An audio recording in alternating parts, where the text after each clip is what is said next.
Welcome back, everybody, to the Pittsburgh Pirates franchise here on MLB The Show 20. As today, season number 2 of the series is in the books, and I think this was a very successful season. 88-75.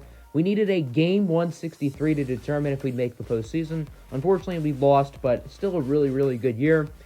We simulated the rest of the postseason last episode as well. Washington Nationals, led by Juan Soto, defeated the Cleveland Indians in the World Series. And I mean, Washington's got themselves one hell of a squad. Second World Series in 3 years, led by this young man, Juan Soto, only 22 years old, but one of the best young, budding superstars in baseball. Nationals got a guy who could become one of the all-time greats. And we hope that this offseason can help us potentially get closer to that World Series, just like the Nationals got. So we went 88-74 in the first 162 games. Needed a game 163 to determine the second wild card spot, which we played against the San Francisco Giants. Unfortunately, we ended up losing that game in dramatic fashion with a walk-off home run from Jalen Davis. But obviously, this was a very good season after only winning 65 games last year, I think. Winning an additional 23 was amazing. But season 2 is now in the books. We have a whole offseason to get through and a new era of Pirates baseball. Obviously, a lot of this young core showed a ton of flashes.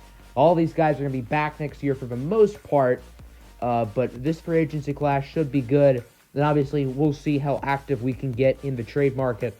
But I think this team could have a very solid offseason. I think the goal has to just make this roster better. Try to get closer to a potential World Series, even if we don't even make it next year. As long as we continue to get closer and just build a roster, find pieces for our future. That has to be the goal of this offseason. Just continue to improve and just gain more pieces, gain more assets. So without further ado, let's officially get this one underway. A few things to go over to begin the offseason, starting off with retirements. And we have one retirement, and it's kind of a sad one, but it's probably for the better, and that's Tim Tebow. We called Tebow up late in the season, and I'm happy we did that. He only played one game, but he went 2 for 4 with a home run. So Tim Tebow will be retiring with a career 500 batting average, a career 1250 slugging, a career 750 OPS, and hit a home run in 25% of his at-bats. Just take that in with no context. That looks like one darn good career. Now, obviously, him playing one game sort of defeats that, but at least that one game, he put on a show. And I'm happy for our sake that he's retiring because he's not very good. He's out of minor league options. I don't really want to put him on waivers, but he's obviously not going to be on the Major League roster next year. I only had him called up just for the memes, pretty much. Looking around the rest of the league, Albert Pujols has decided to call it a career. And for the newer baseball watchers out there, you probably don't remember Albert Pujols as the superstar in the St. Louis Cardinals. You know him as a decent hitter who's an old man and got overpaid by the Los Angeles Angels. And while that's true, his St. Louis days, he was the best hitter of that entire generation. Like how our current generation, that would be Mike Trout. The generation beforehand, the most elite player had to have been Albert Pujols. He was so dominant since his rookie year. One of the all-time greats, hanging up the cleats. Easily a first-ballot Hall of Famer. One of the greatest players to ever throw the hard ball. Even though Albert was a first baseman, he never really threw the ball. Besides the point, here's a look at the rest of the retirements. There are some talented players. Ryan Braun, Sin-Shu Chu, Mike Fiers, Brett Gardner is going to be calling up the cleats. J.A. Happ, Rich Hill, Derek Holland, former Pirate, Matt Joyce, Matt Kemp. You know, some decent players here in the free agency market, whether it's because they're old or because nobody wants them and it's not really worth it anymore to keep the career going. Yadier Molina retires, longtime St. Louis Cardinals. Always had a good bat, but obviously was known defensively. Does he make the Hall of Fame? Do you think he should make the Hall of Fame? Let me know in the comments below. I think that's a very interesting question. And other than that, no one else really of note. Anibal Sanchez is their former Pirate. Edison Vasquez, Stephen Vogt, Tony Watson, both Ryan and Jordan Zimmerman. So there are some pretty good players retiring. But obviously, I think the only surefire Hall of Famer was Albert Pujols. I think the only other person you can make a debate for would be Yadier Molina, and he does not make it, which is fair. So Albert Pujols goes in the Hall of Fame, and now we can officially get the actual off-season festivities underway. Going to be starting off with the exclusive free agent negotiations. We got a few. Also, we have an open staff position. We can also rebrand the team, something I'm not doing because these jerseys are just too good as they are. So we're going to start off with the managers. The coaching staff did really well. I'm very happy with the squad. Ira Pack had a great first season, but we do need a new first base coach. So I did some searching. I didn't really want to overpay someone, but I did want to find a manager who I thought could be a really big asset to the team. So after about probably 15 minutes of searching, I actually took a decent look. Wanted to make sure I could get the guy I want, and that's going to be Paul Kaiser. He is an A attribute grade, +1 durability, +2 fielding, +3 arm accuracy, that's a big one, and then -1 reaction, which kind of hurts. But for about a little bit over a mil a season, I'm willing to do it. Only 2 years. I don't like to trap myself in a long-term contract, but I do think bringing him in would be a good addition. So now on to the exclusive free agent negotiations. If these guys are not signed, they will be unrestricted free agents within the next coming days. So the first player here is Aroldis Vizcaino. We signed him pretty early in the series. He was really good last year. Had a team option, which we accepted, and he was even better this year.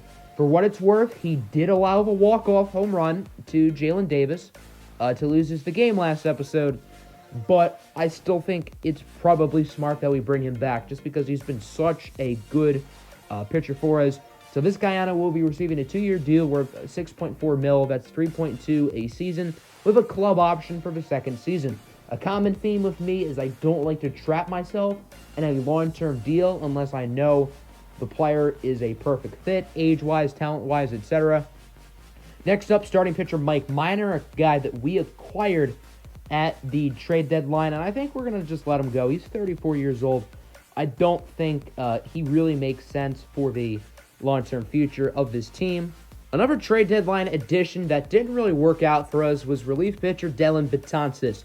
He got injured soon after we acquired him. He only pitched 3 games for us, and for what it's worth, he wasn't even all that good in those 3 games. So he's another guy who I think it just makes sense to let go. We have a lot of young talent in the bullpen, and I don't think it really makes a ton of sense for us to keep Betances. That deal, looking back at it, was definitely a flop. Gregory Polanco is an interesting case. He was pretty good in season number 1. Last year, he was an everyday starter, but then suffered a season-ending injury pretty early into the season. He's a guy who I wouldn't mind bringing back, but not on a $6.4 million yearly salary, which is what he wants. I think that's a little bit unreasonable. So we're going to let him go into free agency, but he is a guy who I am open to negotiating with after he hits the open market. A trade deadline acquisition that I thought ended up being a really good one was outfielder utility man Mark Canha, who obviously had a very good season with the Rangers and us as well. He only wants about $2 million, but he's another guy who I think I'm just going to wait on until the open market. See if I can get him for a little bit cheaper. I know for this production, $2 million is an absolute bargain, but he's only a 73. He's not getting any younger, so I don't know if I can trust him to be great for another season, so we're going to wait a little bit. Matt Duffy was signed last year as a bench bat. He was quite good, .323 batting average. We are going to let him walk. I think there will be better bench bats in the free agency. Matt Duffy's still a good player, and if there aren't any better options, we'll still look at him. And then the last guy here is Tim Beckham, former #1 overall draft pick. We signed him after the trade deadline back in season 1. He was good. He was good again this season. And he's a guy who I like using. He performs well in the sim, even though his rating is low. I think it makes sense to bring him back, at least for a little bit longer. So we're going to give him only a 1-year deal. Not going to give him too much. About his asking price, $520K. And hopefully he will sign that and return. So now it is time to simulate to Free Agency 1. Something I forgot to mention earlier is that Ken Giles did have a player option, and he is accepting it. So Ken Giles will be back with the team next year, which is great. That first base coach also accepts his contract. I forget his name already, but he's going to be on the team. And then both Urias Vizcaino and Tim Beckham accepted as well. So both of them will be back with the squad this season. So usually the season 1 free agency class sucks, and then after that it's really good. Well, this free agency class is really good. Clayton Kershaw, Trevor Story, Francisco Lindor, Javi Baez, Noah Syndergaard, Chris Bryant, Tommy Pham, Carlos Correa, Michael Conforto, Brandon Belt, Roberto Osuna. This list goes on and on and on. So many good players to potentially sign this offseason. But we're not going to touch free agency quite yet. I have to add the suspense. We're going to do the other things. First, starting with selecting the 40-man. Do we want to add any new players on the roster? And the answer is no. Domingo Robles was tempting, but we decided not to, which means we're risking him getting picked in the Rule 5 draft. On to arbitration now. 8 players are eligible, and we would give it to 7 out of the 8, including Jamison Tyone. His contract is almost up. He only has 2 years left. That includes this upcoming year. He'll be a free agent after Season 4. Jordan Yamamoto will be receiving arbitration. Francisco Mejia will be receiving arbitration. Mitch Haniger, Trevor Williams. We also got Jace Fry along with Richard Rodriguez. All of them will be getting the arbitration. However, Jake Lamb will not. Lamb is currently in AAA. He didn't even play that well to begin with, and I don't really want to pay him $600K. So we're going to let Jake Lamb go ahead and walk in free agency. He was a channel legend on the Diamondback series, but it doesn't look like he'll be one here. So one of the players we offered arbitration to was Jordan Yamamoto. The arbitration was worth about $1 million, but we're actually going to give him an extension, only 1 year, worth $1.4 million. So why exactly am I doing this? I'm paying him $400,000 more. Why would I want to do this? Morale is very important, and the difference of a couple $100,000 is quite a big deal. So because of that, we are going to do that. It's only $400K. I don't think it's a big deal in the grand scheme of things. On to the tender contract stage. This is like where 75% of our organization needs a new contract, and we're going to give it to pretty much everybody. Everybody who's on the Major League roster would get one. Almost all of the minor leaguers, except for guys who I really didn't want to keep, or minor leaguers who are bad, and on the 40-man, like Miguel De Pozo, he wants about $500K. He's not very good. He's only a 56 overall at 28 years old. So he's a guy, for example, who I let walk because I'm not paying him $500K to have a 4 ERA in AA. So now on to free agency. We got some money. The Pirates are notoriously known for underspending, and I didn't want to do that this offseason. I wanted to go after some names, and I wanted to make this team a legitimate contender. Currently, we're paying our guys $42 million. That does not include arbitration and tendering contracts, however. So that'll more likely add up to about somewhere between 60 and 70 mil. I'd like to stay ideally under 100 mil. So we roughly have around $30 to $40 million or so to spend. We don't need to spend all of it. Just go after guys who we think make sense for this team. So the first player we're going to go after is relief pitcher Michael Givens of the Baltimore Orioles. He's been their closer for a little bit. 31 saves in Season 1, 30 saves last year. Has performed well in the sim and is a pretty talented player. He shouldn't cost too much. So I do think it makes sense to add a guy like him to the roster. 1 year, $3.3 million. I think that should be more than enough to add him to the bullpen. The big fish we're going to be going after this offseason is Eduardo Escobar, a base hit machine. To be specific, an extra base hit machine. This guy has a lot of pop in his bat. He can hit for contact. He can hit for power. He can play pretty much any position on the field, anywhere in the infield, both corner outfield spots. He can do a bunch of different things. So he's going to get a 2-year deal worth $30 million, 15 per season, a front-loaded contract with a club option. So he'll make more money this year, and we'll have the option to let him go next year or keep him around. Also going to go after Ryan Presley, a reliever of the Houston Astros, coming off a season with a sub-1.8 ERA. 33 years old, 85 overall. I think him and Urias Vizcaino could be good setup guys to Ken Giles. So he's going to get a 2-year deal worth $12.6 million. That's $6.3 a year with a team option for the second season. Common theme here, not trying to sign guys into long-term deals. I want to add some new bench bats to the squad, and a player who caught my eye was Michael Franco a corner infielder. He plays mainly third base along with first base. Spent a lot of time with the Phillies, past 2 years with the Kansas City Royals. He's going to get a 1-year, $5.6 million deal. I thought we overpaid a little bit for him, but we have money to spend, and it's only 1 year, so I think it's fine. We'd also go after a few minor leaguers, but those are the 4 major league players that we are going to go after for right now. Looking at the minor league players I offered, the one that enticed me the most was James Jew, an 18-year-old starting pitcher, a player I was looking at during the draft, who was picked by the Diamondbacks and I guess did not sign. Ladies and gentlemen, we got him. Damn right we got him. Eduardo Escobar has officially signed the contract with the Pittsburgh Pirates. He didn't waste any time. He just picked up the pen and signed the ink. Escobar could be a great addition to the lineup. He can hit for power, contact, and is a great defensive player who can play a bunch of different positions. This face looks like it's ready to rock and roll. Next up, we got a new ace in our division. The Brewers have signed Noah Syndergaard to a 6-year contract.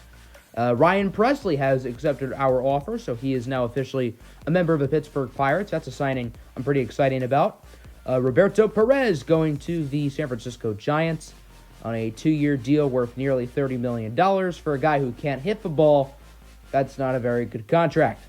Carlos Martinez going to go to the White Sox. Brandon Belt heading to the defending champion Washington Nationals. So they get even stronger with the addition of Mr. Belt, and they're not done yet.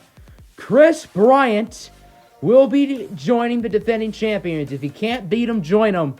And Bryant, along with Brandon Belt, are now in the Nationals, and this is the team to beat. Trevor Story signs a 9-year contract with the Oakland A's.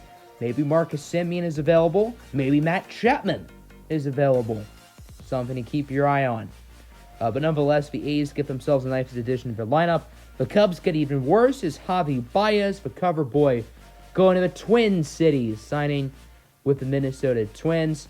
The other big-name stars who weren't shown here, like Lindor, Kershaw, they went back to their previous teams.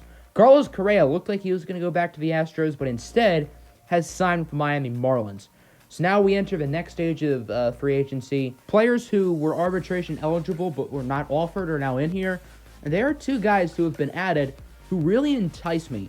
Both of them are third basemen from the Tampa Bay Rays, Josh Fuentes and Yandy Diaz. Fuentes is certainly the better player. He has the higher ceiling. But for this team, I think Yandy Diaz makes more sense. A guy who can play a bunch of different positions. He's cheaper and is a very well-rounded player. So he's going to get offered a 1-year deal, and he would end up accepting that contract. So he'll be a nice bench bat. Kyle Schwarber signs with the Toronto Blue Jays. The Cubs just continue to just deteriorate on our own eyes. Looking at all the players we've signed, pretty much everybody we've offered, whether that's in free agency or renewable contracts. Mark Canha is still here. Gregory Polanco is not here. But we are going to go after Mark Canha and try to bring him back. 1-year deal worth about $2 million. He'll probably start the season as an everyday guy. If he doesn't play well, he'll be moved to a platoon role. Gregory Polanco, meanwhile, who's played his whole career with the Pirates, will be headed out west. He signed a 2-year deal worth $6.3 million with the 57-win Seattle Mariners. So he got his wish money-wise, and he'll have a big role for sure. That doesn't say a whole lot because that team sucks. So now whenever Rule 5 draft, we have the 19th pick, and I could just cheese, draft 8 potential players, and trade them for superstars, but I'm not going to do that. I don't want to cheese the system here for this series, so I actually wanted to look for players who I thought made sense for not only our future, but could help the Major League team right away. Last year, we drafted a Drew Ramos. That ended up being a total disaster, so we're not going to draft anyone this year, but the game decided to draft me a player. Aramis Ademan, a shortstop from the Cubs. He's actually not bad at 23.72. However, I don't want him. So just to make things fair, we're going to send him back to the Cubs for their worst player, Tyson Miller, who's really bad. I just outright cut him. I wish I knew he was on the 40-man and out of minor league options before I chose to trade for him. But, oh well, he's not with the organization anymore. So I think that's fair. I didn't want Ademas in the first place, but the game is stupid. So we would now simulate up to the month of February. Free agency has died down. Arbitration hearings are going to be this week. As you can see, Mitch Haniger Jamison Tyone, Francisco Mejia, all the guys who got their arbitrations. I know Tyone won his arbitration hearing, so he's going to be making a lot more money than he would have otherwise, which kind of sucks. So our budget now is at about $105 million, so that's fair. I didn't really want to go over, but we're only over $5 million. I'm not going to nitpick. So we are going to make a couple quick moves. We need some more catching depth in the organization. Going to go after Nery Luis Martinez from the Nationals in exchange for Will Craig, a guy who's out of minor league options. I don't really want to have him on the major league team next year, along with a minor league body pitcher who doesn't really have a huge future with us, Zach Hedges, 29 years old, 58 overall. Nice hair, but he's not all that special. So that's a deal I was very happy with doing. And now the doozy, our biggest trade of the offseason. We need a lefty for rotation, and we're getting a darn good one. Julio Urias from the Los Angeles Dodgers has been added to the squad. There were a few lefties I thought of. Sean Manaea was a very tempting option, but I wanted to go for Urias. He's only 25 years old. He has 2 more years left of team control, and he is really good. He played well last season, and I don't think we're overpaying really at all. We're going to be trading Trevor Williams in this deal, 29 years old, 77 overall. He just seems like the odd man out with the pitching staff, and I don't really need to have 2 long relievers on the team. I'm very comfortable with having Brandon Waddle there, so don't really need Trevor Williams. The next guy is Kevin Newman. You guys seem to really want a new second baseman for this team, and with the addition of Eduardo Escobar, who can play second, Kevin Newman would not probably be an everyday starter. He hit leadoff last year. He was pretty disappointing, and I think it just makes sense to let him go now. He's a quality player, but we do have a crowded infield. Brian Hayes will be coming up this season. He'll be starting off with the big league team. Obviously, Bo Bichette, O'Neal Cruz, so we don't really have a spot for Kevin Newman. Also going to be trading Shea Newman, a minor league reliever. He's not too special. So that on the episode. Next episode, spring training live stream on Twitch within the next couple of days. Hope you guys enjoyed. Make sure to like, subscribe. Deuces.